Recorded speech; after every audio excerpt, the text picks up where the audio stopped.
ሰላም ሰላም ዩናይትዳውያን እንዴት ናችሁ? ቤተሰቦች ሁሉ ሰላም አሸወይና ነው። የባለፈው የ- የብራይተን የኦልድ ትራፎርድ ድል መቼስ አልለቀቃችሁም። ሳምንቱን ሙሉ ደስታችንን እያጣጣምን እንገኛለን። መንጌ እስከ ቀጣይ ጨዋታ ብላችሁኛል። ይመቻችሁ ቤተሰቦች፣ ይገባችኋል። ብዙ ዩናይትድ አሁንም ደግሜ እንደምለው የዩናይትድ ደጋፊ በሆን ብዙ ቁስል አምጥቷል። ያ ቁስል አሁን እየተጠገነበት ያለበት ሁኔታ ነው ያለው፣ ሶስቱን ድል ተከትሎ ማለት ነው። እና በጣም ጥሩ ጊዜ እያሳለፋችሁ እንደሆነ ተስፋ አደርጋለሁ። ትላንት የዩናይትድ ቡድን ልምምድ ሰርቷል እና ልምምድ ሲሰራ የወጡ ምስሎች አሉ እና አንዳንድ ተጫዋቾችን የተመለከተ ዜና አለ። እሱን አደርሳችኋለሁ። ከቡድኑ ልምምድ ጋር በተያያዘ ስለ አፍኮንም እንዲሁ ጥያቄ ትላንት መረጃ አንስቼ ጥያቄ አንስታችኋል እና አንዳንድ መመለስ ያለባቸው ነገሮች እመልሳለሁ። ሰባት ጨዋታ እንዴት ያመልጣችኋል መንጌ ብለህ የጠየከኝ ቤተሰብ አለህ። እንዴት ሊያመልጣቸው እንደሚችል ነሰሰርሊ ሰባት እንዳልሆነ ግን ለማስረዳት ሞክራለሁ ዛሬ እንዴት ሊሆን እንደሚችል። ሌሎችም ዜናዎች አሉ አጠር አጠር ያሉ። ለምሳሌ አሁን በጣም የሚያስገርሙ ስታቶች አሉ ቤተሰቦች ምናልባት ያልሰማችኋቸው እና ዛሬ በደንብ የማሳያቸው ስለ ዩናይትድ መሻሻል።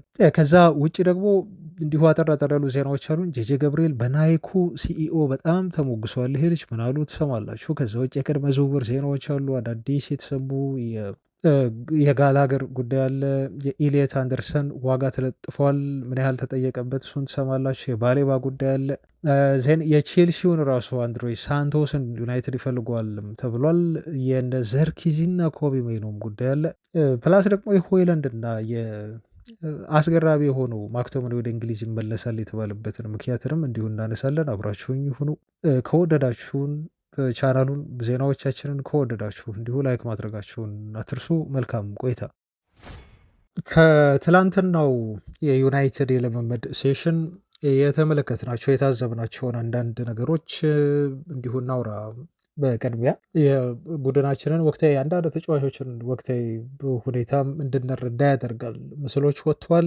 እነኚህ ምስሎች ምን ያመለክታሉ? ዜናዎችስ ምን አሉ? በቡድን ኒውስ ዙሪያ የሚለውን አሁን የምናየው ያው ማርቲኔዝ ተመልክታችኋል ቤተሰቦች። አሁን ፉል ትሬኒንግ እያደረገ ነው እና ማርቲኔዝ ወደ ዩናይትድ ጨዋታ የሚመለስበት ጊዜ በጣም በጣም ተቃርቧል። ኤግዛክትሊ ቀን ማስቀመጥ ባንችልም የተቀመጠ ቀንም አላገኘውም ቤተሰቦች። ለምን? ይሄ በጣም ሴንሲቲቭ የሆነ ነገር ነው። የጉዳት ሁኔታ ነው። ጥንቃቄዎች ይኖራሉ። ሁለተኛ ጉዳቱ ነው። ሶስተኛ ጉዳት ከተደገመ ታውቃላችሁ ኤሲኤል ከባድ ነው ለልጁ የእግር ኳስ ኬሪየር። ስለዚህ የቡድኑ የሐኪም ቡድኖች በጣም ጥንቃቄ ማድረግ ይኖርባቸዋል። ሩበን አሞሪምም እንደዚሁ ቀስ እያለ ነው ተጫዋቹን በሂደት ሊጠቀመው የሚችለው። ስለዚህ ኤግዛክትሊ ከኢንተርናሽናል ጨዋታዎች በኋላ ይመለሳል ይሄ ተጫዋች ተብሎ ተነግሯል። ሁለት ጨዋታዎች ግን አልፈዋል ሳይመለስ እና ወይ ሳይጫወት ወይ እንዲሁ ስኳድ ውስጥ እንኳን ሳይካተት ማለት ነው። ስለዚህ ይሄ የሚያመላክተን አሁንም ቀጣይ ጨዋታዎች ላይ ማርቲኔዝ የዩናይትድ ቡድን ውስጥ ተሰላፊ ሆኖ ስኳድ ውስጥ እንኳን ለመካተት ማች ዴይ ስኳድ ውስጥ እንኳን ለመካተት ያልበቃ ተጫዋች መሆኑን ነው እና በቀጣዮቹ ጨዋታዎች ላይ በቀጣዮቹ ቀናት ላይ ግን ምን እንደሚፈጠር አብረን የምናይ ይሆናል። መመለሱ በራሱ በጣም ጥሩ ነው። ጂም ውስጥ ልምምዱን ከሚሰራ አብሮ ከተጫዋቾቹ ጋር አብሮ መስራቱ የዩናይትድን የቡድን መንፈስ ከፍ ያደርገዋል ብዬ ነው የማስበው። ይሄ ልጅ ሲመጣ አሞሪም የቱ ጋር ይጠቀመዋል የሚለው አጠቂ ነው። ብዙዎቻችሁንም የሚያዋይ ጉዳይ ነው። ምክንያቱም አሁን የዩናይትድ ዲፌንስ በጣም ስቴብል ይመስላል። ዊዛውት ማርቲኔዝ ኦፍኮርስ አውቃለሁ ጎል ኮንሲድ እናደርጋለን። ዩናይትድ ከአምናው ያልተሻሻለው እውነት ለመናገር አንዱ ፖይንት ጎል የሚቆጠርበት ቡድን ነው። አሁንም ዩናይትድ ይህን ልክ የዝውውር መስኮቱ እንደተዘጋ አማካይ ካለማስፈረማችን ጋር ተያይዞ የተናገርኩት ነገር ነው እየሆነም የሚገኘው ቤተሰቦች። ዩናይትድ የሚሆነው እኔ ግምት የነበረው ብዙ ጎሎች የሚቆጠሩበት በዛው ልክ ደግሞ ዩናይትድ እጥፍ ጎሎችን የሚያስቆጥር ቲም ይሆናል ስል ነበር። በኋላ አንዳንድ ስታቶችን እነግራቸዋለሁ ወደ ኋላ ላይ እና ዩናይትድ አሁን እየሆነበት ያለው ነገር ያ ነው ማለት ነው። ዩናይትድ ላይ ሁለት ልታገቡ ትችላላችሁ፣ ግን ይሄ ስኳድ አሁን እናንተ ላይ ደግሞ አራት ሊያገባ ሊያስቆጥር ይችላል። 4-2 ሊያሸንፋችሁ ይችላል፣ ወይ ደግሞ 4-3 ሊያሸንፋችሁ ይችላል፣ ወይ 4 እኩል ሊወጣ ይችላል ማለት ነው የአሁኑ ዩናይትድ እና ብዙ ያገባል። ከእንደገና ደግሞ ጎሎች ይቆጠሩበታል። አሁን ትልቁ ፖይንት ምንድነው? ይሄን እንዲሁ እንዳነሳ ያደረገኝ የዩናይትድ የተከላካይ መስመር አሁንም ቢሆን ጎል የሚቆጠርበት መሆኑን ተከትሎ በተለይ ያው ማርቲኔዝ ካለው ይሄ ሳይኮሎጂካል የበላይነት ልጁ ካለው ሜንታሊቲ አንጻር ሌላ ቦታ እንደው ቢሞክረው ያቺ 6 ቁጥር ዲፌንሲቭ ሚድፊልድ ቦታ ላይ እንደው ሩበን አሞሪም ቢሞክረው እኔ የተሻለ ይመስለኛል። ምክንያቱም ከተከላካይ በፊት ያለ የዲፌንሲቭ ሚድፊልድ ተጫዋች ነው ቲሙ ብዙ እንዳይጠቃ ብዙ ጎሎች እንዳይሞከሩበት ማድረግ የሚችለው ማለት ነው። አስፈላጊ ከሆነም መከላከል የሚለውን እዛ ጋር በደንብ መወጣት ስለሚችል ማለት ነው። ብቻ እሱ 100% ፊት ሆኖ ሬዲ ነው፣ በቃ ዝግጁ ነው ሲሉ የዩናይትድ ሰዎች የት ቦታ ሊጠቀሙት እንደሚችሉ አብረን እናያለን። የማርቲኔዝ ተመልሷል የሚለው በጣም ጥሩ ዜና ነው። የቴሌግራፍ ጋዜጣን እንዲሁ የትላንት ዘገባ ስናይ ትላንት ብሪያን እምቡሞን ገና ካሁኑ የዓመቱ ምርጥ ፈራሚ ብሎታል ቴሌግራፍ። ኦፍኮርስ ችኮላ ይመስላል። ብሪያን እምቡሞ በጣም ጥሩ ሁኔታ ላይ ነው የሚገኘው አሁን ካሉ አዳዲስ ፈራሚዎች በሊጉ በእንግሊዝ ማለት ነው። ኦቨርኦል በጣም ጥሩ ፈራሚ ነው የሚመስለው እና አምና አልኩኝ ያረኩት ሚን ያለፈው የክረምት የዝውውር መስኮት ዩናይትዶች ይህን ተጫዋች ለማስፈረም በዛ ደረጃ ከፍተኛ ጥረት ሲያደርጉ አስቡት። ኢማጅን 2 ወር ነው የፈጀው፣ 2 ወር ሜይ ቢ ምናልባት ከዛ በላይ በዛ ለአስጨራሽ የሆነና እኛንም ካስታወሳቸው የዝውውር መስኮቱን ሳወራ በጣም ፌዳፕ አድርገን ነበር እና ተስፋ መቁረጥ ሁሉ ላይ ተደርሶ ነበር። እንደው ከዩናይትድ ሰዎች ሁሉ ሳይቀር አንዳንዴ ተስፋ መቁረጦች ነበሩ በውስጥ በቃ እናቆሙ እዚህ ጋር ዝውውሩ። ምክንያቱም ብሬንትፎርዶች የማይሆን የሆነ ሂሳብ እየጠየቁ ነው ያሉት በዚህ ተጫዋች ዝውውር ዙሪያ የተነሱበትን ጥያቄ እንዲሁ መልሰው መድገም አልቻሉም። ይጨምሩ ነበር ዋጋውን ማለት ነው። በተለይ ሌሎች ተጫራች ቡድኖች ሲመጡ ማለት ነው። እነ ቶተንሃም በተለይ በጣም ገፍቶ ሄዶ ነበር እና ይሄ ተጫዋች በዛ ደረጃ መጠበቁ ለዩናይትድ በጣም ጠቃሚ እንደሆነ የተከፈለው መስዋዕትነት በተለይ ከጊዜ አንጻር የተከፈለው መስዋዕትነት ብሪያን እምቡሞን ካገኘን በኋላ ከምናገኘው ጥቅም አንጻር ሲታይ የሚገባው ነው የሚል ሀሳቦች በወቅቱ ተነስተው ነበር እና አሁን ያን ነገር ነው እያስመሰከረ ያለው ብሪያን እምቡሞ። እስካሁን በተደረጉ ጨዋታዎች ለእኔ የዩናይትድ ብቻ አይደለም በፕሪሚየር ሊጉ ምርጥ ፈራሚዎች ከምርጥ ፈራሚዎች ተርታን የምመድበው ነው እና ቴሌግራፍ ከወዲሁ ግን እውቅናውን ሰጥቶታል። ሁስኮርድ በበኩሉ ያው በሳምንቱ የእንግሊዝ ፕሪሚየር ሊግ ምርጥ ቲም ውስጥ ብሪያን እምቡሞ እና ማቲያስ ኩኛን ሁለቱንም አካቷቸዋል። የቀድሞ ዩናይትድ ሌጀንድ ተጫዋች በቅርቡ 40ኛ የልደት በዓሉን ያከበረው ዋይኒ ሩኒ በበኩሉ ስለ ብሪያን እምቡሞ በራስ መተማመኑ በጣም ከፍተኛ መሆኑን ተናግሮ ይሄ ተጫዋች ይህንን በራስ መተማመን በደንብ አድርጎ ማስቀጠል ይኖርበታል ሲል ተናግሯል። ምክንያቱም አለ እንደ ዋይሪ ኑሪ ገለጻ ከሆነ የዘንድሮ ማንቸስተር ዩናይትድ ምርጡ ፈራሚ ነው ሲል ነው እንግዲህ ከወዲህም ሮኒ ሪኮግኒሽን የሰጠው ማለት ነው። እንግዲህ ሌጀንድ የወደፊት ሌጀንዶችን ያውቃሉ። ሩኒ ገምግሞ በሩኒ አስተያየት ኦልሞስት አጨዋወታቸው ራሱን የተመሳሳይ ነው፣ ልፋታቸውም ይመሳሰልብኛል ከብሪያን እምቡሞ ጋር። ኦፍኮርስ እያነጻጸርኩት አይደለም ዳይሬክትሊ፣ ግን የሆነ ፓሽናቸው ያላቸው ትጋት የሆነ የሚያመሳስላቸው ካራክተር አለ እና ሩኒም ወዶታል አድንቆታል ለማለት ነው ብሪያን እምቡሞን። ኦፕታ በበኩሉ የ2025 የፕሪሚየር ሊግ ተጫዋቾችን ተመልክቻለሁ እና 2 ከፍተኛ የሆኑ አይኪው ያላቸው ተጫዋቾች ሁለቱም ዩናይትድ ቤት ይገኛሉ ብሎናል። አንደኛው ብሩኖ ፈርናንዴዝ ነው ኦፕታ የገለጸው፣ ሁለተኛው ደግሞ ብሪያን እምቡሞ ነው ማለት ነው እና የፕሪሚየር ሊግ ከፍተኛ አይኪው ያላቸው ተጫዋቾች ነው ሲል የገለጸው። ባለፈው አንድ ነገር ተናግሬ ነበር። ዩናይትድ ካሸነፈ በኋላ ባለፈው እሁድ ዕለት በሰራ ነው ቪዲዮ ላይ ስካይ ስፖርት የደጋፊዎችን ጥያቄ እያነሳ ጥያቄ ሲጠይቀው ነበር ቤንጃሚን ሴስኮር ማለት ነው። ደጋፊዎች ብዛት የጠየቁትን ጥያቄ ማለት ነው እና 4 ተጫዋቾችን ግለጽ ሲባል በአንድ ቃል የገለጸበት መንገድ ብሩኖ ፈርናንዴዝን በጣም ኢንቴሊጀንት ነው ሲል ነበር። ካስታወሳችሁ ያኔ የሰማችሁት ማለት ነው ዜናው እና ኢንቴሊጀንት ስለመሆኑ ደግሞ በዛው ዕለት ቅዳሜ ባደረግነው ጨዋታ አረጋግጥልን። ሴስኮ ቀደም ብሎ ነበር ይህን ቃለ መጠይቅ የሰጠው ብያቸዋለሁ እና የእሱ ኢንቴሊጀንት መሆኑን ትልቁ ማሳያ ኢቨን የብሪያን እምቡሞ ተጫዋቹ በጣም ኢንቴሊጀንት መሆኑ ማሳያ ያስቆጠርናት 4ኛ ጎል ነች ማለት ነው እና ሄቨን በቀጥታ ኳሱን ለብሩኖ ፈርናንዴዝ ያቀበለው ይመስላል። ለብሩኖ ፈርናንዴዝም ነው የሰጠው ነው 100% ብዬ የምወስደው፣ ምክንያቱም በቀጥታ እሱ ላይ ነው ኳሱን የጣለው ጥሎት የነበረው። ከዛ በኋላ ብሩኖ ፈርናንዴዝ ምን እንዳደረገ ሁላችሁም ታውቃላችሁ፣ ተመልክታችኋል። ይሄ ፌክ አሲስት የሚባለውን ነገር ኳሱን ምንም ሳይነካ በእግሮቹ መሀል አሳልፏት ይህንን ነገር ደግሞ ተረድቶ የሩጫ የስፒዱን መጠን ሁሉ መጥኖ ዝቅ አድርጎ ከተንቀሳቀሰ በኋላ ግን በከፍተኛ ፍጥነት ደግሞ ኳሱ መለቀቁን በብሩኖ አለመነካቱን ፌክ አሲስት መሆኑን የተረዳው ብሪያን ምቡሞ ፍጥነቱን ጨምሮ ከኳሷ ጋር ማለት ነው ያስቆጠረበት መንገድ ከዚህ በላይ እነዚህ ተጫዋቾች ኢንቴሊጀንት መሆናቸውን ማሳየ የለም። ኤኒዌይስ ግን አሁን ኦፕታም በጣም ኢንቴሊጀንት ተጫዋቾች ከፍተኛ ኪው ያላቸው ብሎ ገልጿቸዋል ለማለት ነው። ወደ ደግሞ የእናንተን እንደው አስተያየት ትላንት ዜና ላይ አስተያየት ሰጥታችኋል እና ስመለከት ነበር። በተለይ ከአፍሪካ ዋንጫው ከአፍኮን ሞሮኮ በሚዘጋጀው አፍሪካ ዋንጫ ጋር በተያያዘ ስጋቶቻችንን ገልጸን ነበር። ትላንት እኔም ሀሳቡን በእናንተ ጥያቄ መሰረት አንስቼ ሊያመልጧቸው የሚችሉ ጨዋታዎች ብዬ በአፍሪካ ዋንጫ ላይ ተሳትፎ የሚያደርጉት ምቡሞ፣ አማድ እና ናዝራዊ ጨዋታዎችን ጠቅሼ ነበር። 7 እና መንጌ 7 ጨዋታ አይበዛም ወይ ብላችሁ አስተያየት ሰጥታችኋል። አንዳንዶቻችሁ 7 ጨዋታ ኦፍኮርስ በጣም ብዙ ነው፣ ግን በአረዳድ ላይ በተሳሳተ መንገድ የተረዳችሁት ይመስለኛል አንዳንዶቻችሁ ቤተሰቦች። ምክንያቱም ብዙ ጊዜ 7 ጨዋታ ፖሲብል የሆነ ሊያመልጣቸው የሚችል የጨዋታ ቁጥር ነው።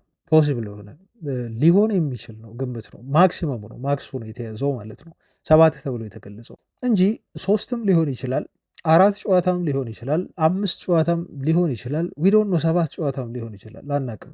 ፍሮም ቱ ሚኒመም ቱ ማክሲመም እንዲስ ከሆነ ምናልባት ከ3 ወይ ከ4 እስከ 7 ጨዋታ ማለት ነው።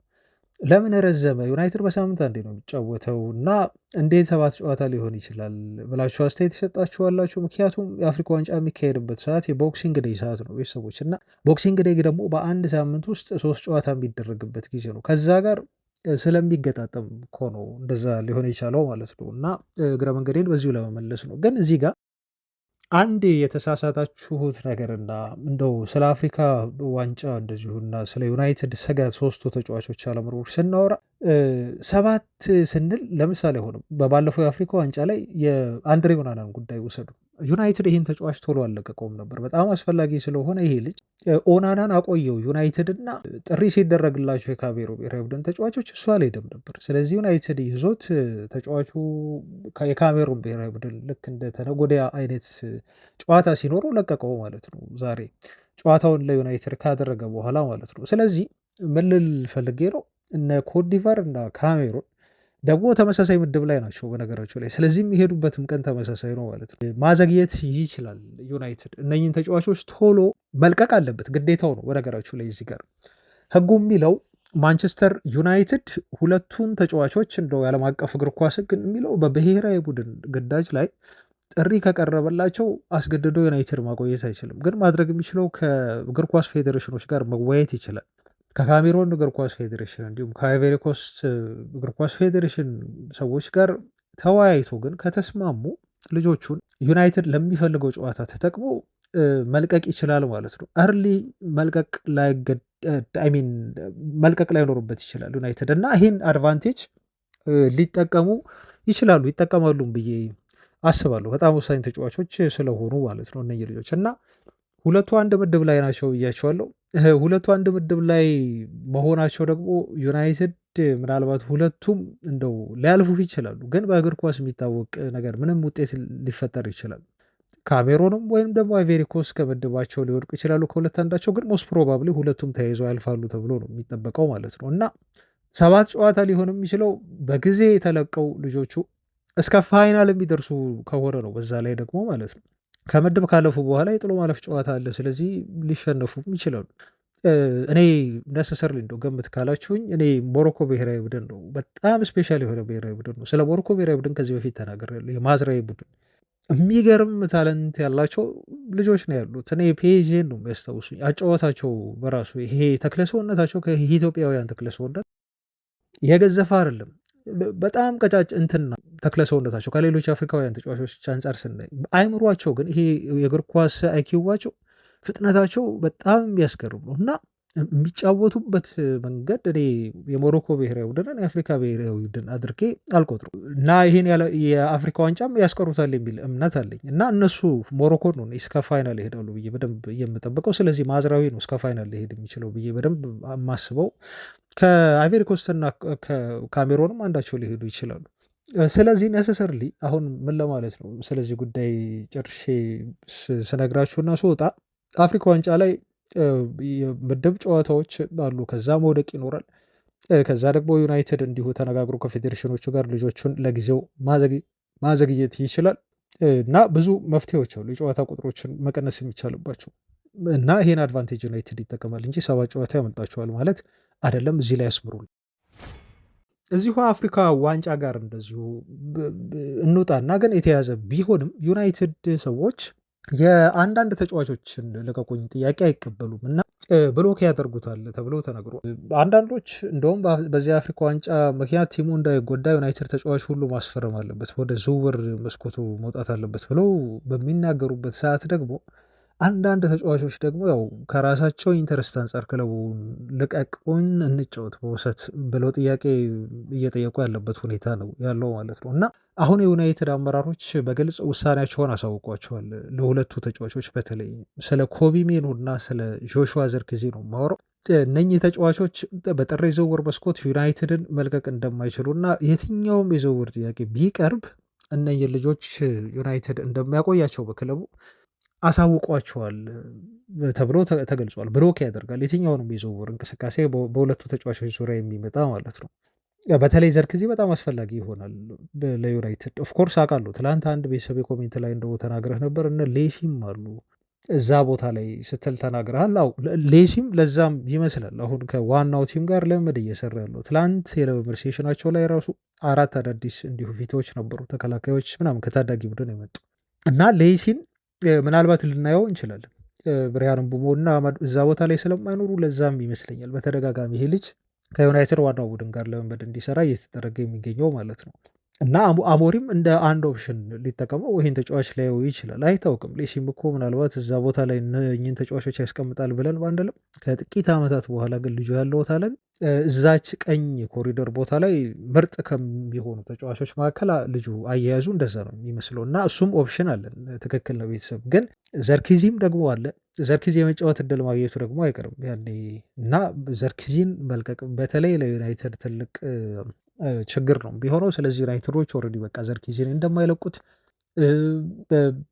ኮቢ ሜኖንም ቢሆን እንደዚሁ በውሰት እንደማይሰጡት ጥር ላይ ነግሮታል እና ብሎክ ያደርጉታል ተብሏል። በርካታ ወደ 15 የሚጠጉ ክለቦች ኮቢ ሜኖን ባለፈው ክረምት የዝውውር መስኮት ለማስፈረም ጥያቄ አቅርበው በውሰት በቋሚ ዝውውር ዩናይትድ ብሎክ ማድረጉ እንዲሁ ይታወሳል። እንቀጥል ቤተሰቦች፣ ብዙ መረጃዎች አሉን የያዝንላችሁ ከስታቱ ከቅድመ ዝውውር ዜናዎች፣ የቡድን ዜናዎችን እንዲሁ አድረሰናቸዋል። አሁንም ማድረሳችንን እንቀጥላለን። እናንተ ግን ቪዲዮን ላይክ ማድረጋችሁን እንዲሁ አትዘንጉ። ቤተሰቦች ብዙ ሰዎች ጋር እንዲደርስ ቪዲዮ ያደርጓል። እናንተ ላይክ ስታደርጉ ሰዎች እንደወደዱት ነው ዩቲዩብ የሚቆጥረው። እናም ከወደዳችሁት ቪዲዮ ላይክ ባደርጉት የሚለውን ላስታውሳችሁ ብዬ ነው። የአንዳንድ ስታቶችን እንደዚሁ ስናገር ኢንተረስቲንግ የሆኑ ስታቶች እንደው ከዚህ በፊት የተወሩትን ብዙ አላነሳባችሁም፣ ግን ትላንት የሰማናቸው አዳዲስ የሆኑ ስታቶች አሉ። ከነኛ ጋር አያይዘን መረጃዎችንም በዛው እንዲሁ እያከልን እንቀጥል። ዩናይትድ በፕሪሚየር ሊጉ በዚህ ሲዝን ብዙ ዱዌል ያሸነፈ ቲም ነው ተብሎ ተገልጿል እና ይሄ የሚያሳየው እንግዲህ ፊዚካሊቲው የቲሙ መጨመሩ ነው የሚያሳያችሁ። ለዚህ ብዙ ዱዌል ለማሸነፋችን አይ ቲንክ ተከላካዮቻችን ትልቅ አስተዋጽኦ አላቸው። ተከላካዮቻችን ሉክሾው እንደው ረጅም ነው ብዬ ባልልም ሴንተር ባኮቻችን ሌሎቹ ማለት ነው በተለይ ማቲያስ ዴሊክት እና ዮሮ እንደዚሁም በሌላ ጊዜ ሮቴት ሆነው የሚገቡ ተከላካዮቻችን እነ ሃሪ ማጉዌርን የመሳሰሉት ሄቨንንም ጨምሮ ለዚህ ስታት ዩናይትድ ቀዳሚ መሆን ብዙ ዱዌሎችን ማሸነፍ የዩናይትድ ፊዚካሊቲ ከአምናው ከፍ ያለ መሆን የሚያሳይ ነው ማለት ነው። በሌሎች ስታቶች ብቻ አይደለም፣ በዚህም ዶሚኔት እያደረገን ያለ ነው። ሌላው ስታታችን ደግሞ በጣም ጥሩ እንደው መናገር አለብኝ ብዬ ያሰብኩት ዩናይትድ ካለፉት 6 የፕሪሚየር ሊግ ጨዋታዎች 4ቱን አሸንፏቸዋል። ካለፉት 6 አርሰናል ብቻ ነው ከዩናይትድ በላይ ያሸነፈው። ከስድስቱ አምስቱን ጨዋታዎች ያሸነፈው አርሰናል ነው ማለት ነው። ስለዚህ ከባለፉት 6 ጨዋታዎች ጀምራችሁ የሊጉን የደረጃ ሰንጠረዥ አውጡ ብትባሉ እንደው ዩናይትድ ሁለተኛ ነው የሚሆነው ማለት ነው። እንደዚህ አይነት ስታቶችን መናገር እንደው የሞኝ ስታት ያስመስላል አይደል? እንደዚህ ቢሆን ኖሮ ዩናይትድ እንዲሆን ነበር ብሎ ማለት። ኤኒዌይስ አሁን ማሳየነቱን ነው እዚህ ጋር እንድታስቡት ነው የፈለኩት። ማሳያ ዩናይትድ ስለመሻሻሉ እንደ ማሳያ አድርገን እንውሰደው በሚል ነው። ሌላው በጣም ያስገረመኝ ስታትና ጥሩ ነው ብዬ እንደው ለዩናይትድ በዚህ ሲዝን ትልቅ መሻሻል ምክንያት አድርጌ የወሰድኩት ቡድኑ 15 ጎል በዚህ ሲዝን እስካሁን ድረስ አስቆጥሯል በፕሪሚየር ሊጉ ማለት ነው። እና ሲቲ 17 ጎል ያስቆጠረ ቲም ነው በዚህ ሲዝን ማለት ነው። ይህም ዩናይትድ ከአምናው በጣም የተሻሻለው ጎል የሚያስቆጠር ቡድን ሆኗል። አምና ጎሎች ይቆጠሩበታል፣ ጎል ማስቆጠር ግን ለዩናይትድ ምጥ ነበር፣ በጣም ከባድ ነበር። ዘንድሮ ግን ጎል ማስቆጠር ለዩናይትድ ቀሏል፣ በዛው ልክ ደግሞ ጎል ይቆጠርበታል። ቅድም አንስተናል። እና በዚህ ሲዝን በፕሪሚየር ሊጉ ብዙ ቻንሶችን ክሬት ያደረገ እንደውም ያገኛቸውን የጎል ማግባት እድሎች ዩናይትድ አልተጠቀም በዚህ ፕሪሚየር ሊግ ውድድር ላይ በተለይ በመጀመሪያዎቹ ጨዋታዎች እና ዩናይትድ ያገኛቸውን የጎል ማግባት እድሎች ቀይሯቸው ወደ ጎል ቢሆን ኖሮ እንደ ዩናይትድ ከፍተኛ ጎል ያስቆጠረ ቲም አይኖሩም ነበር እና ብዙ ቻንስ ክሬት በማድረግ ዩናይትድ የበለጠው ሊቨርፑል ብቻ ነው። እሱም በ6 የጎል እድሎችን በመፍጠር ነው የበለጠው። ሊቨርፑል 107 የጎል እድሎችን ፈጥሯል። ዩናይትድ 101 የጎል እድሎችን የፈጠረው።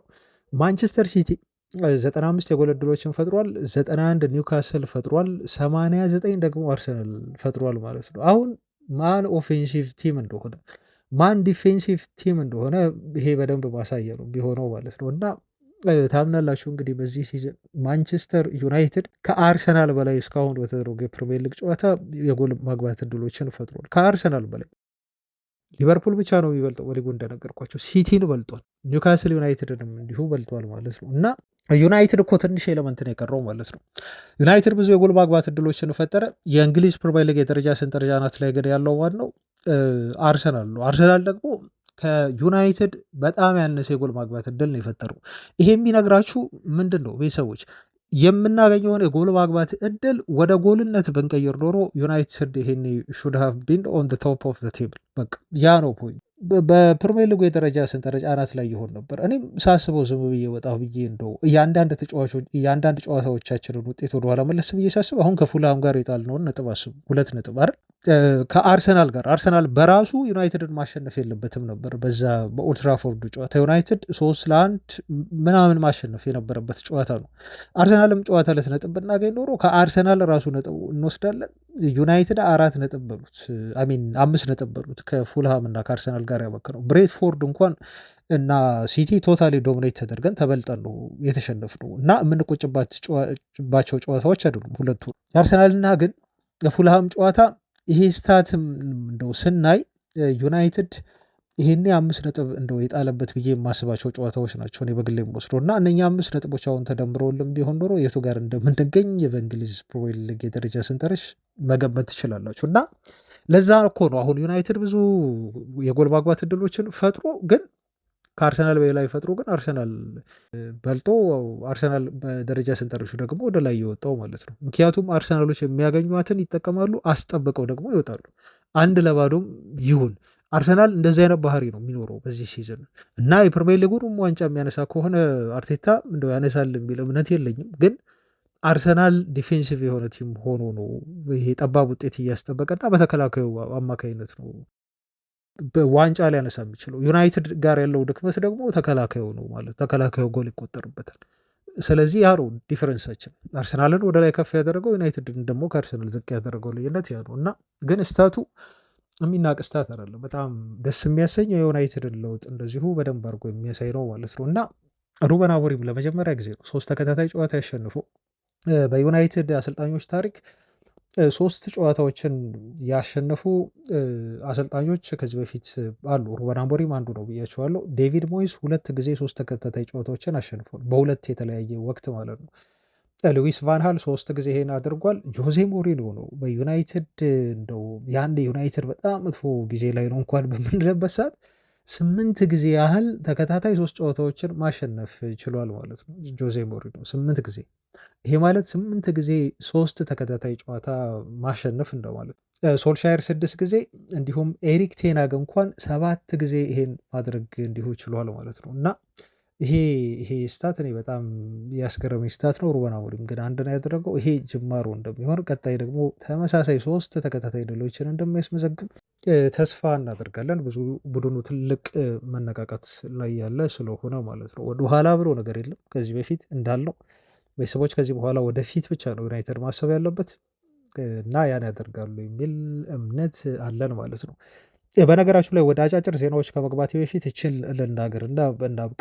ዩናይትድ ከዚህ በኋላ ያሉ ጨዋታዎች በፕሪሚየር ሊጉ ኤርሊ ኪክኦፍ ላይ የሚጫወታቸው ናቸው። እንዴት አድርጎ የእንግሊዝ እግር ኳስ ማህበር ኤፍኤው ይህን ፕሮግራም እንደወጣ እኔ አልገባኝም። በጣም በርካታ ጨዋታዎች፣ ተከታታይ ጨዋታዎች አሉ ኤርሊ ኪክኦፍ የምናደርግባቸው በእንግሊዝ የምሳ ሰዓት ጨዋታ ተብለው የሚጠሩ ማለት ነው። ስለዚህ ቀጣይ ጨዋታ ዩናይትድ ከፎረስት ጋር ሲያደርግ ምሳ ሰዓት ላይ ነው የሚያደርገው ከሁሉም ቲም ቀድሞ ማለት ነው። ስለዚህ ዩናይትድ ሁለተኛ የሚሆንበት እድል አለ ማለት ነው።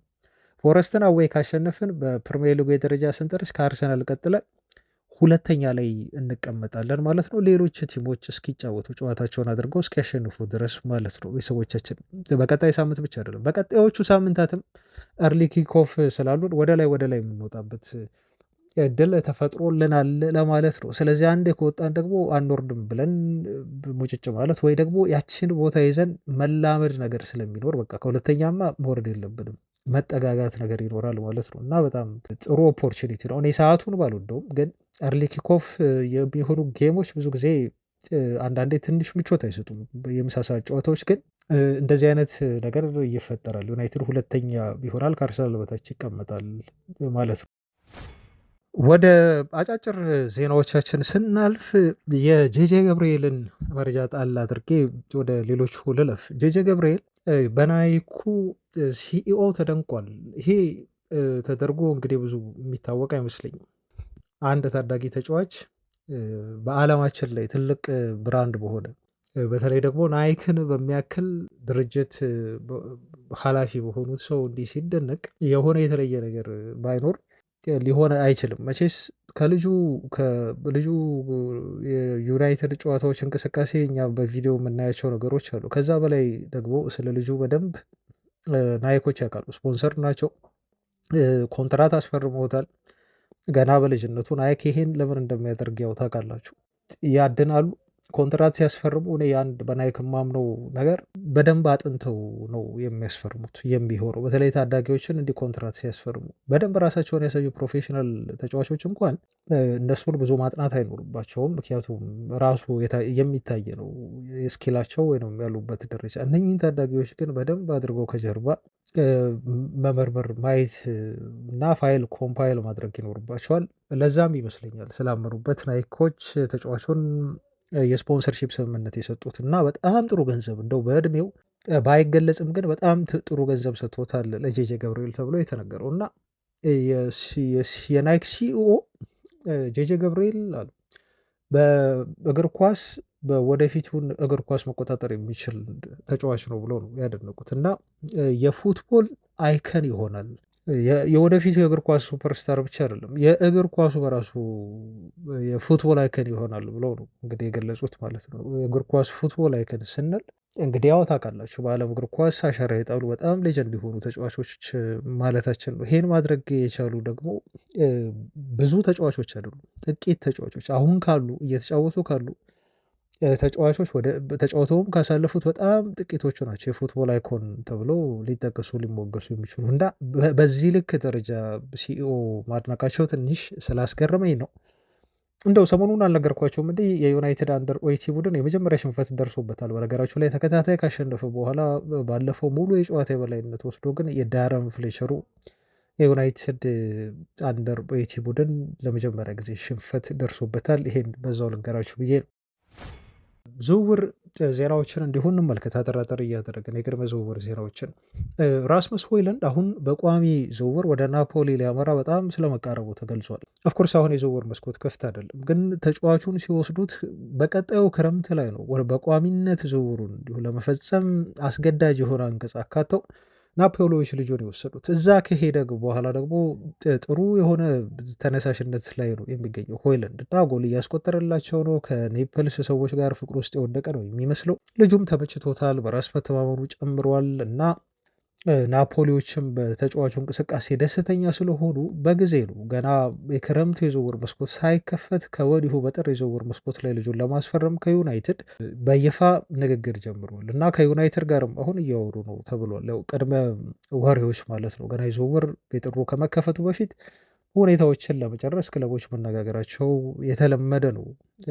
የዝውውር መስኮቱ ይዘጋ፣ ተጫዋች ማስመዝገብ አይቻል እንጂ ዩናይትድም ሆነ ሌሎች ክለቦች ከዩናይትድ የሚፈልጓቸውን ተጫዋቾች ማውራታቸው ከክለቡ ጋር እንደው መወያየታቸው የሚቀር አይደለም፣ የተለመደ ነገር ስለሆነ አሁንም ናፖሊዎች ይሄን እያደረጉ ይገኛሉ ተብሏል። 44 ሚሊዮን ዩሮ ለዩናይትድ ለመስጠት ፈቃደኛ ናቸው ማለት ነው ጥር ላይ። ሌላው የስኮት ማክቶምኔ ጉዳይ ነው። ማክቶምኔ ወደ እንግሊዝ ሊመለስ ይችላል ብለውናል ዘሰን የተባለው ጋዜጣ። ግን ያስቀመጠው ምክንያት ነው በጣም ያስገርመኛው። ዘሰን አንዳንድ ጊዜ በጣም ፈን የሆነ ጋዜጣ ነው። አንዳንድ ጊዜ ደግሞ አሁን ጥሩ ጋዜጠኞችን ቀጥሯል። ግን የሚያወራቸው ወሬዎች ያስገርሙኛል እና ዘሰን ማክቶምኔ ወደ እንግሊዝ የሚመጣበት ትልቁ ምክንያት ክለቦች ሊፈልጉት ይችላሉ ማክቶምኔን ለማስፈረም ግን ዘሰን የገለጸው መረጃ በኔፕልስ የናፖሊ ደጋፊዎች ልጁን እንደ ፈጣሪ ነው የሚሉት ብሎ ነው የገለጸው። ያው ፈጣሪ ቢለውም በኮቴሽን አድርጉት በኮቴሽን ምክንያቱም ማክቶምኔ ለእነሱ ልክ እንደ ጋድ ነው ብሎ ነው እሱ የሚገልጸው። ጋድ ካፒታል ጋድ ማለት ነው እና በየሄደበት ቦታ ሁሉ በኔፕልስ በሚታይበት ቦታ ሁሉ ለልጁ ያላቸው አክብሮትና ይሄ አዲሱ ማራዶና እያሉ ነው የሚጠሩት አሉ እዛ እና የማራዶናንም እንደው ሐውልት እናቆምልሃለን የሚል ነገር ሰምቻለሁ። የሆነ ማህበራዊ ሚዲያ ላይ ሊያቆሙለት ሁሉ ይችላሉ ሐውልቱን ማለት ነው እና ማክቶምኔ አምና ስኩዴቶውን ሰጥቷቸዋል፣ ሴሪያውን እንዲያነሱ አድርጓቸዋል እና ምርጥ እንቅስቃሴ ነው ያሳየው በሴሪያው። ልጁ ጥሩ ሆኗል፣ ፍቅር አግኝቷል በናፖሊ ደጋፊዎች ግን ይሄን ያህል የጣዖት ያህል መመለኩ ልጁ በኔፕልስ አላስደሰተውም ነው ዘሰን ጋዜጣ እና በእግር ኳስ ህይወቱ ላይ እንደው ተጽዕኖ እንዳያመጣ ይፈራል። በጣም ከልክ ያለፈ ስለሆነ ያላቸው አክብሮት ደጋፊዎች ተጫዋቹ ምናልባት ይሄን ሸሽቶ ይሄን በመሸሽ ልጁ በባህሪው ታውቃላችሁ ብዙ እንዲህ ትኩረት የሚወድ አይደለም። የሆነ ሻይን ነገር ነው፣ ያፍራል ስኮት ማክቶሚናይ እና እዛ ግን በዛበት አሉ፣ በጣም በዛበት አሉ። ከዚህ ከዩናይትድ ሲሄድ እዛ ሲፈርም የተቀበሉትን አቀባበል ተመልክታችኋል። ገና ምንም ሳይሰራላቸው ማለት ነው። ስኩዴቶን የሴሪያውን ዋንጫ ካገኙ በኋላ እንዴት ሊወዱት እንደሚችሉ አስቡ። ሆይላንድም ቢሆን ተመሳሳይ የሆነ አቀባበል የተደረገለት እና የኔፕልስ ደጋፊዎች የናፖሊ ደጋፊዎች ካፈቀሩ ከወደዷችሁ በቃ ወደዷችሁ ነው። ከልክ በላይ ነው ፍቅር የሚሰጡት እና ያ ነገር አስጨንቆታል ነው ትልቁ ነጥብ። በዛ ምክንያት ግን ወደ እንግሊዝ ፕሪሚየር ሊግ ሁሉ ሊመጣ ይችላል ቀጣይ ክረምት ላይ ብለዋል ዘሰን ጋዜጣ። የፉትቦል ኢንሳይደርን ዜና ስናይ ደግሞ ትላንት አንድ መረጃ ያደረሰናችሁ ነበር። ዩናይትዶች ምናልባት የካሳሜሮን የኮንትራት ጉዳይ ሊመለከቱትና ሊያረዝሙለት ይችላሉ። ተጫዋቹ ግን ደሞዙን የሚቀንስ ከሆነ የሚል ሪፖርት እንዲሁ ወጥቶ ነበረ። አሁን ፉትቦል ኢንሳይደር በቅርብ አገኘሁት ባለው ዜና መሰረት ግን መረጃ መሰረት ግን የተጫዋቹን ኮንትራት ዩናይትዶች ለማራዘም እስካሁን ምንም አይነት ፕላን የላቸውም ብለዋል። ያው የክረምቱ እና የቀጣይ ጥር የዝውውር መስኮት እንቅስቃሴ ስኬቶቻቸውን ማየት ይፈልጋሉ። ምክንያቱም የሚፈልጓቸው ታርጌቶች አሉ። ለሩበን አሞሪም እንደተነገረው በቂ የሆነ ድጋፍ ያደርጉለታል። ጥር የዝውውር መስኮት ላይ ተጫዋች እንዳይመጣ በተለይ አማካይ ስፍራ ላይ እና አንዳንድ ቦታዎችን እንዲሸፍን ማለት ነው። ያንን መመልከት ይኖርባቸዋል። መጨረሻ ላይ በካሳሜሮን ዙሪያ ውሳኔ ከመወሰናቸው በፊት 33 ዓመቱ ነው ካሳሜሮን። ቀጣይ ሲዝን ላይ 34 ዓመት ይሆነዋል ማለት ነው። አሁን በጣም ጠንካራ በሆነው በእንግሊዝ ፕሪሚየር ሊግ በ34 ዓመቱ ካሳሜሮን የአማካይ ስፍራ ተሰላፊ አድርጋችሁ ልትጠቀሙት አትችሉም። አይደለም ቀጣይ ሲዝን፣ በዚህ ሲዝንም ቢሆን ካሳሜሮ ኮንሲስተንትሊ የብራይተኑን እንቅስቃሴ ደግመዋል ብዬ መናገር አልችልም። ስለዚህ ዩናይትዶች ጥንቃቄ ማድረግ ፈልገዋል። በሳምንት 375,000 ፓውንድ ያገኛል ተብሏል ዩናይትድ ቤት። ይህን ደሞዝ ደግሞ ከደሞዝ ቤላቸው ላይ ማንሳት እንጂ ራትክሊፍ የሚፈልጉት ሌላ ተጨማሪ ዓመት ሰጥቶ ካዛሜሮን ማቆየት አይደለም ተብሎ ተነግሯል። ልጁ በጣም ጥሩ ፎርም ላይ ቢሆንም እና አንድ ቤተሰቤ ትላንት ኮሜንት ስታደርግ ብዙ ጊዜ ተጫዋቾች የኮንትራታቸው መጨረሻ ላይ ሲሆኑ አዲስ ክለብ ትኩረት ለማግኘት ሲሉ እንደዚሁም ክለባቸው አዲስ ኮንትራት እንዲሰጣቸው በሚል ጥሩ ይንቀሳቀሳሉ እና ካሳሜሮን እኔ እንደዛ እያየሁት ነው በሚል ስጋትህን ገልጸህ ነበር። ግን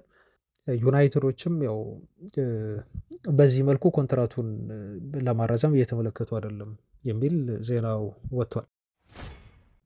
የኮነር ጋላገርን ዜና ደግሞ ስናይ የፊቻጄስ መረጃ ነው። ፊቻጄስን እኔ 100% ጋዜጣ እንደው ማጣጣል አልችልም። የሚያወሩት ሁሉ ልክ አይደለም ብዬ ማለት አልችልም። ግን አሁንም የምጠራጥረው ጋዜጣ ነው። ብዙ አላምነውም። ከዚህ በፊት ነግሬያቸዋለሁ። ግን ጋላገርን ለማስፈረም ቀጣይ ጥር የዝውውር መስኮት ላይ 60 ሚሊዮን ዩሮ ያቀርባሉ ለአትሌቲኮ ማድሪድ ብሎ ዘግቧል። ይሄን ያህል ገንዘብ እንደው ዘገባው እውነት ከሆነ የፊቻጄስ መረጃ የሚያቀርቡ ከሆነ ዩናይትዶች እኔ ልጁን ከማግኘት ማንም የሚያገዳቸው አይመስለኝም እና አትሌቲኮ ማድሪዶች ተጫዋቹን ለዩናይትድ የሚሸጡት ነው የሚመስለኝ። ምንም ጥያቄ የለውም። በዚህ ያህል ገንዘብ ዩናይትድ ይሄን ይዞ የሚያቀርብ ከሆነ ክረምት ላይ አቅርበውት ቢሆን ኖሮ እኮ ይሄኔ ልጁ የዩናይትድ ንብረት ሆኖ የዩናይትድ አማካይ ክፍል ይበልጥ ይሻሻል፣ ዩናይትድም ለዋንጫ ምናልባት ተፎካካሪ መሆን ይችል ነበር። ያን ማድረግ አልቻሉም። ጥር ወር ላይ ግን ያው ብዙ ነገሮች አሉ። ክለቡ ብዙ የተረጋጋ የሆነ ፋይናንስ ውሳኔዎችን ስለሚወስን ምናልባት ጋላገርን ሊያመጣው ይችላል። በተለይ ሆይላንድ እንዲሁ እየተባለ እንዳለው ለናፖሊ የሚሸጥ ከሆነ ገንዘቡም ይኖራቸዋል። እንዲሁም ባጀትም ራትክሊፍ ቃል የገቡት ነገር ስላለ ማድረግ የሚችሉት ነገር ነው ብዬ እኔ ስላሰብኩ ነው እንደው የፊቻጄስን ዜና ያመጣሁላችሁ እንጂ ሰሞኑን ትላንት አይ ቲንክ ምን ብለዋል መሰላችሁ የሪያል ማድሪዱን አማካይ ስፍራ ተጫዋች ኤድዋርዶ ካማቪንጋን የቀጣይ ክረምት የዝውውር መስኮት የአማካይ ክፍል ቀዳሚ የዝውውር ኢላማ አድርገውታል ብለው ትላንት ዜና ይዘው ወጥተዋል። ካማቪንጋን አስፉት። ብዙ በጣም ምርጥ የሆኑ አማካዮች በተለይ በእንግሊዝ ፕሪሚየር ሊግ ራሳቸውን ፕሩቭ ያደረጉ ዋርተንን የመሳሰሉ አንደርሰን የመሳሰሉ እያሉ ከካማቪንጋ ጉዳት በተደጋጋሚ የሚያጠቀውን ተጫዋች ዩናይትድ ቀዳሚ ዝውውር ኢላማ አደረገው ብለው ዜና ሲሰሩ ማለት ነው። ፕላስ ሌአውንም ለማስፈረም ዩናይትዶች እስከ 100 ሚሊዮን ዩሮ ያቀርባሉ ብለው ዘግበዋል ማለት ነው። ስላላመንኩበት አላቀረብኩም። ግን የጋላገርን ጉዳይ ምናልባት ሊሆን ይችላል ብዬ የማምነው እና ለማመን የቀረብኩት ዜና ስለሆነ በዚህ መልኩ አደረስኳቸው። ወደ ኢሊየት አንደርሰን ዜና ደግሞ እንመለስ። ይህን ተጫዋች በተመለከተ በየቀኑ ማለት ይቻላል ዜናዎች ይወጣሉ፣ አዳዲስ ነገሮች አሉ። ትላንትም በዚህ ተጫዋች የዩናይትድ ዝውውር ዙሪያ አዲስ ነገር ወጥቷል። የወጣው መረጃ ምንድን ነው? ኢሊየት አንደርሰንን ለማስፈረም ዩናይትዶች ከኒውካስል ጋር ይፎካከራሉ እና በዚህ ተጫዋች የሚያስገርመው ግን በዚህ ተጫዋች ዝውውር መሸጫ ዋጋ ዙሪያ ፎረስቶች እየፈለጉ ያሉት እየጠየቁ ያሉት ገንዘብ በጣም አይታመን በሆኑ ነው እና ልጁን ከዚህ በፊት እንደው ለማስፈረም 50-60 ሚሊዮን ፓውንድ በቂ ነው ተብሎ ሲነገር ነበር። ፎረስቶች ግን ያው ትልልቅ ክለቦች ትኩረት መሳብን ተከትሎ ልጁ በተለይ ዩናይትድ እንደፈለገው ሲረዱ ብዙ ጊዜ የዩናይትድ ነገር አለ፣ ዩናይትድ ታክስ አለ 100 እና 120 ነው የሚጠብቁት ተብሎ ተነገረ። 100 እና 120 ሚሊዮን ፓውንድ የዝውውር ገንዘብ ለዚህ ተጫዋች ዝውውር ከዩናይትድ ይፈልጋሉ ተብሎ ተገልጿል ማለት ነው። ኒውካስል እና ዩናይትድ በዚህ ተጫዋች ዝውውር ዙሪያ ይፎካከራሉ ተብሎ ተነግሯል። ግን እኔ በጣም በዛብኝ። ይሄን ያህል ገንዘብ ዩናይትድ የሚያወጣ ከሆንማ እኔ አደም ዋርተን በጣም በብዙ እጥፍ ይሻለኛል። አደም ዋርተን የተጫዋቹ አድናቂ ነኝ። በተለይ በዚህ ሲዝን የተሻሻለበት መንገድ እና ለዩናይትድ ታይፒካሊ በጣም አስፈላጊውና ወሳኙ ተጫዋች እሱ ይሆናል። የዩናይትድን አማካይ ክፍል ችግር ይቀርፋል ብዬ የማስበውና ምናልባት ካለው ኳሊቲ አንጻር ከእድሜውም አንጻር ጠቃሚ ይሆናል ብዬ የማስበው ምርጡ ፈራሚ እሱ ሊሆን ይችላል። ይሄን ያህል ገንዘብ ካወጣን አይቀር ማለት ነው። ግን እዚህ ጋር የጥሪ ገንዘብ ነው። ጥሪ ስለሆነ ምንም ማለት ይችላሉ ፎረስቶች። ስለዚህ የሚሆነውን አብረን ብናይ ይሻላል። ይሄን ያህል ገንዘብ ግን ለአንደርሰን ያወጡበታል የሚል እምነት ነው በግሌ የለኝም። የቱቶ ጁቬን ዜና ደግሞ ስናይ ቼልሲውን ብራዚላዊ ተጫዋች አንድሬ ሳንቶስን ለማስፈረም ዩናይትዶች በይፋ በቀጣይ ወር ላይ ጥር የዝውውር መስኮት ጥያቄ ያቀርባሉ ብሎ ዜና ይዞ ወጥቷል። ጁቬንትስም ይህን ተጫዋች ይፈልገዋል። ቼልሲዎች ይህን ልጅ መሸጥ አይፈልጉም። በተለይ ለእንግሊዝ ፕሪሚየር ሊግ ቀጥተኛ ተፎካካሪ ለሆኑ ክለቦች በሚል ነው የተነገረው። ስለዚህ ቶቶ ጁቬ እንደሚለው ከሆነ ጁቬንቱሶች ይሄን ተጫዋች በመፈለጋቸው ነው ዩናይትድም ፍላጎት እንዳለው ያረጋገጥ ነው ያሉት እና ቼልሲዎች ደግሞ ለዩናይትድ የመሸጥ ፍላጎት ስለሌላቸው ማለት ነው። ቼልሲ የትኛውንም ተጫዋች በዚህ ሰዓት በቼልሲ ቤት የማይሸጥ ተጫዋች ተብሎ የተቀመጠ የለም እና የትኛውም ተጫዋች ሊሸጥ ይችላል። እንደው እንደሚወራው ከሆነ ዩናይትዶች ጠንከር ሲል ይህን ዜና እንዲሁ ብናደርሳችሁ ይሻላል። በሩመር ደረጃ ነው እንጂ እንደሚወራው ዩናይትድ ልጁን ማስፈረም የሚፈልግ ከሆነ ግን ሊያገኘው የሚችል ተጫዋች እንደሆነ መገመት እንዲሁ ትችላላችሁ። እውነት ይሁን አይሁን እንዲሁ ወደፊት አብረን የምናየው ነው የሚሆነው። ቤተሰቦች የካርሎስ ባሊባን ጉዳይ እንዲሁ ትላንት አንስቼ ነበር እና ትላንት ትልቅ የመወያ ርዕስ አድርጋችሁታል የባሊባን ጉዳይ ማለት ነው። እና ባሊባ አሁንም ቢሆን ብቃቱ እንደዛ የቀነሰውና ትንሽ በኦልትራፎርድ በዩናይትድ ደጋፊዎች ሲገመገም በእነሱ አይን ሲታይ ልጁ ጥሩ ያልተንቀሳቀሰበት ምክንያት በጣም የዩናይትድ ዝውውር ሁኔታ አፌክት አድርጎት ነው እና ካርሎስ ባሌባ አሁንም ወደ ዩናይትድ ቢመጣ በደንብ ይሻሻላል እና የቀድሞ ፎርሙን ልጁ ያገኛል ብላችሁ አንዳንድ ቤተሰቦች እንዲሁ ኮሜንት ሰጥታችሁ ነበር እና ዩናይትድ አሁንም ዩናይትድ ቤት ያለው እምነት ልጁ ያለው ኳሊቲ በደንብ እንደተገመገመና በዩናይትድ መልማዮች ቡድን በደንብ የታመነበት ተጫዋች መሆኑን ነው ቤተሰቦቻችን እና ካርሎስ ባሌባ ላይ ዩናይትድ መመለሱ አይቀርም። ይህን ተጫዋች ለማስፈረም ጥያቄ ያቀርባል። አሁን በራይተሮች ግን ሁኔታዎችን ልክ እንደ ባለፈው ክረምት የዝውውር መስኮት አስቸጋሪ የሚያደርጉ ከሆነ ዩናይትድ ታግሶ የመደራደር እና ልጁን ለማስፈረም እስከ መጨረሻው እንዲሁ ላይሄድ ላይፋለም ይችላል ነው። አሁን ብዙ ኦፕሽኖች አሉት ቀደም እንዳነሳሁት ማለት ነው አማካይ ስፍራ ላይ ዩናይትድ። ስለዚህ ከብራይተኖች ጋር 120 ሚሊዮን ፓውንድ ሂሳብ ቀንሱ ብሎ መጋተት ነገር ላይኖር ይችላል። ቤተሰቦች ልክ አሁን ብሪያን ምቡሞ ላይ እንዳደረግነው ትዕግስት ባሊባ ጋር ላናደርግ እንችላለን ማለት ነው እና ዩናይትድ ወደ ሌሎች ኦፕሽን ኤቢሲ ወደ እነኛ የሚያዞሩበት እድል አለ። ምክንያቱም በጥሩ ደረጃ እንደውም በዚህ ሲዝን ከሱ በላይ ፐርፎርም እያደረጉ ያሉ ልጆች አማካይ ቦታ ላይ ስላሉ ማለት ነው እና ይሄንን እንዲሁ መገንዘብ አለብን። ወይስ የዩናይትድ የዝውውር ኢላማ መሆኑ ይቀጥላል። ባሌባ ቤተሰቦች አብራችሁኝ ስለነበራችሁ ስላደመጣችሁኝ ስለቆያችሁ እስካሁኗ ሰዓት ድረስ እጅግ ከልብ አመሰግናለሁ። ነገ አዳዲስ ጉዳዮች ይኖራሉ፣ እነሱን ይዘን እንገናኛለን። እስከዛው በያላችሁበት ሰላም ሁኑ ባይ